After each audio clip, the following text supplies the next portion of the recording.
When we are stuck in destructive and addictive habits, we often wander through life in what is known in Eastern traditions as the hungry ghost. The hungry ghost has an aching soul. It is constantly grasping for what it thinks will bring it happiness, but it can never be satisfied. It relentlessly pursues an imaginary future, an illusion of mind, because it is incapable of experiencing true, tangible joy and freedom in the immediate now. It is stuck in a cycle of personal neglect, of projecting, of regretting, of blaming, and shaming, and it does this from its own self-created miry pit of despair. Now, of course, this is just a symbolic description, but anyone who has experienced this knows just how true this can feel. And there's a lot of folks out there that don't even realize they're in this state because they are asleep to the truth. But we can wake up and have hope if we accept the finite reality of our physical life and begin now to tend to the immediacy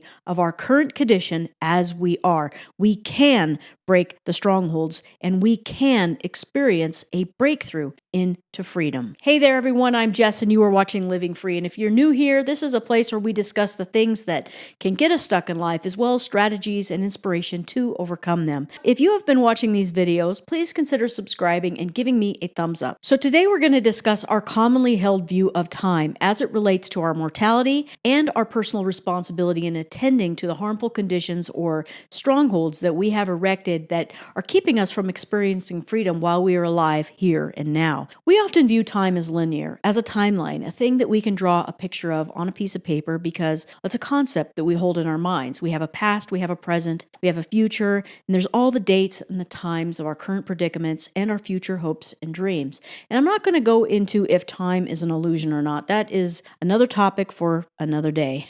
But what is important is how do we experience? Just like most of the things in our lives, time is considered to be just another resource, a resource to consume and to hopefully use wisely, which makes perfect sense to the typical mind, but viewing time as just a thing, as just a resource, also places a massive amount of stress on us. We are often filled with anxiety for having wasted so much of this precious, limited time. We spend a significant portion of our lives lost in all sorts of mental activity. We're always thinking about or projecting our attention into this imaginary future. It's a daydream that we're continually going into and just becoming lost. And this can leave us feeling really anxious because we don't know if we're ever going to actually be able to experience that imagined life based on, well, how things are going right now in our present. Now, if we find ourselves actively trapped in addictive and various compulsive behaviors, they can really feel like an anchor holding us down, preventing us from ever having a better life that exists in that dream state of our imagination. And this can cause what is known as the realm of the hungry ghost. This is a condition of suffering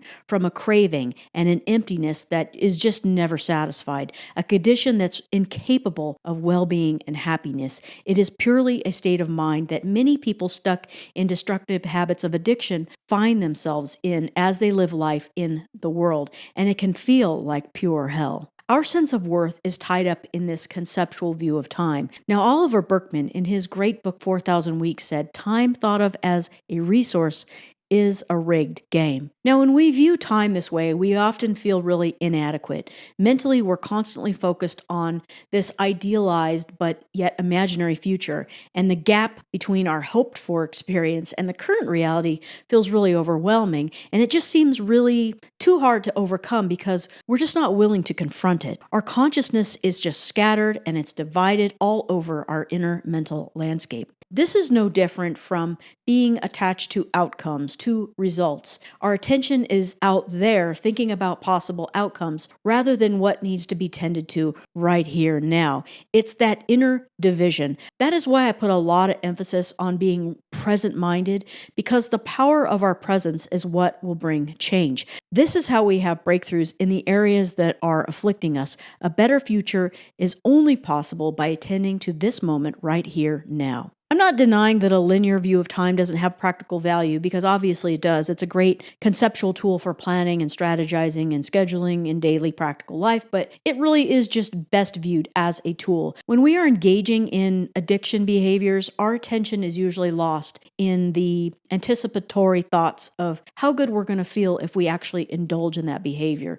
The only useful thing in this case is to wake up out of this trance and point out to yourself, remind yourself just how bad you're going to feel when that pleasure wears off. Immediately gather yourself up, stand up within yourself, and tend to the emotions and the underlying thoughts causing you to do this. Don't resist them, just examine if they're true or not. We can then find the ability to change the course of our behaviors. Human beings have a natural tendency to always be leaning into the future, which is a survival mechanism from our past when daily survival was critical. It's also the reason for progress and growth as the human species. Today, we live in a world, though, of comfort and relative safety, yet our biology still drives us to be concerned about the future. But it's no longer about basic survival, so it yields very different results on our mental state. And this constant leaning into the unknown, imaginary, non-existent future causes us to feel anxious and stuck, always mentally grasping for a future experience that hasn't yet arrived, lost in the dream and ignoring what needs our attention here and now. When we are lost like this, we lack the ability to experience a sense of the timeless. We remain stuck in this abstract rumination about an imagined out there future, and that produces a really skewed experience of our reality here and now. This is because though we are physically present in our mess right now, we avoid the reality of it on a mental level. It's something that we have learned to do over time, over the course of our lives, as some sort of mental self-protection mechanism.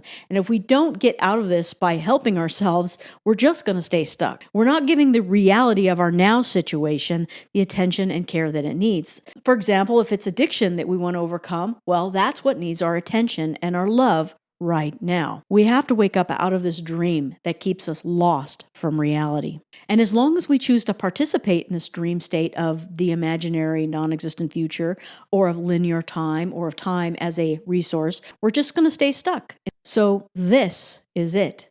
This now is it. What is this? Where is this? It's this, what life is here and now. This is what needs our attention. We are habituated to constantly avoid this reality. If we are ever to experience freedom, then this needs to happen in the present. Nobody is coming to save us. Marcus Aurelius said, "It is not death that man should fear, but rather he should fear never beginning to live." Simply put, we are procrastinating. We're putting off what needs to happen because we are afraid of experiencing it. The fear is created from our mental inhabitants of the dream state, of the imagined future. The illusion of this dream state is that we could fail. We could fail at getting sober or overcoming that destructive habit that's keeping us unhappy. And this illusion becomes a stronghold that keeps us from overcoming. So this is why we continue to numb out all of the bad feelings that are arising out of this dream state illusion. I'm sure you have an idea of what mastery is. What I'm talking about here, though, is the mastery of being in the immediate reality of life. What does this mastery look like? When attention is gathered up here and now, we can examine our thoughts more closely and see how they arise out of our deep assumptions or our core beliefs about ourselves and the world. We can examine if they are true. Are they helpful? Are they unhelpful? Are they skillful or are they unskillful? And this deep self-inquiry is where we're going to find the power we need to change. I would encourage you to collapse that attention of yours into the conscious presence, into the only reality that exists when you're addressing life and the things that need your attention. This is our personal responsibility, and nobody can do this for us. Life is finite. It's limited. We don't like to think about this, but if we look in the mirror, well, the truth is staring right back at us. Whatever you believe about an afterlife does not override the fact that your experience of this particular biological human life cycle is going to come to an end. We often tend to avoid these conversations about mortality, the end of our physical form, but I really feel that there's value in contemplating our own mortality. Marcus said, "Think of yourself as dead. You have already lived your life. Now take what's left and live it properly." This serves as a reminder that a new start can begin now for all of us. Some people are really lucky to consciously experience their last moments as they're actually passing away, and they become very present oriented. And there's no choice because, well, there's no more imagined future to think of. There's no more time for this human form to imagine a better future. I wonder how many of those people wish they had actually been more present oriented during their lives, intending to the moment rather than being lost in the dream state of an anxious mind. How long are we going to continue to put off that freedom? How long will you continue to do the same thing? Live life in the timeless now and repair what needs to be repaired. Tend to what needs to be tended to. You are the only one who can do it. So I hope you found some value in this video. Please share it with somebody if you think it might help them. Also, please consider subscribing and giving me a like. Thank you so much for being here with me today, and I will see you all next time.